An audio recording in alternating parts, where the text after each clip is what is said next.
సొంత జిల్లా కడపలో నిర్వహించిన మహానాడు సక్సెస్ తో నెక్స్ట్ ఏంటనే దానిపై టీడీపీలో చర్చ మొదలైంది. పార్టీని సంస్థాగతంగా బలోపేతం చేయడంపై ఇప్పుడు అధినాయకత్వం దృష్టి సారించినట్లు తెలుస్తోంది.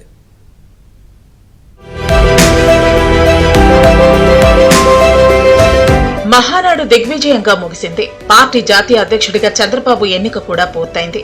దీంతో తర్వాతి కార్యాచరణపై టీడీపీ అధిష్టానం దృష్టి సారించింది.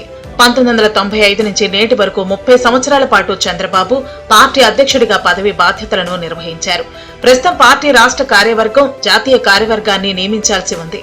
కార్యకర్తే అధినేత అని తీర్మానం చేయడంతో సీనియర్లు పదవుల్లో 2-3 పర్యాయాలుగా కొనసాగుతూ వచ్చిన వారిని పక్కన పెట్టి ఈసారి యువత మహిళలకు పెద్దపీట వేయాలని నిర్ణయించారు.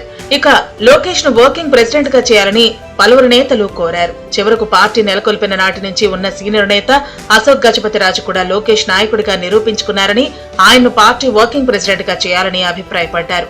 అటు మహానాడులో లోకేష్ ప్రసంగానికి అద్భుతమైన స్పందన లభించింది. ఈ నేపథ్యంలో లోకేష్ ను వర్కింగ్ ప్రెసిడెంట్ గా చేస్తే బాగుంటుందనే అభిప్రాయాలు వ్యక్తం అవుతున్నాయి.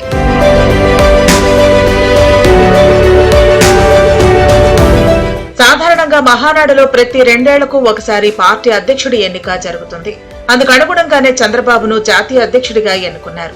పార్టీ రాష్ట్ర జాతీయ కార్యవర్గాలను నియమించే అధికారం ఆయనకు అప్పగిస్తూ తీర్మానం చేశారు. ప్రస్తుతం రాష్ట్ర కార్యవర్గాన్ని నియమించేందుకు కసరత్తు ప్రారంభమైంది. లోకేష్ ప్రతిపాదించిన 6 శాసనాలకు అనుగుణంగా ఈసారి పార్టీలో సంస్థాగతంగా మార్పులు తీసుకురావాలని నిర్ణయించారు. ఇంకా అనేక ప్రాంతాల్లో జిల్లా, మండల కార్యవర్గాలను నియమించలేదు. ఈ నేపథ్యంలో పూర్తి స్థాయిలో సంస్థాగత నిర్మాణాన్ని పూర్తి చేయాలని భావిస్తున్నారు. గతంలో మండల, జిల్లా కార్యవర్గాల ఎంపికకు పరిశీలకులను నియమించి ఏవైనా విభేదాలుంటే అక్కడికక్కడే పరిష్కరించే నిర్ణయం తీసుకునేవారు. కానీ ఈసారి ఆ పరిశీలకులను నియమించలేదు. ఎమ్మెల్యేలకు వివిధ ప్రాంతాల్లో బాధ్యతలు అప్పగించినప్పటికీ సంస్థాగతంగా కార్యవర్గాలను ఇంకా నియమించలేదు.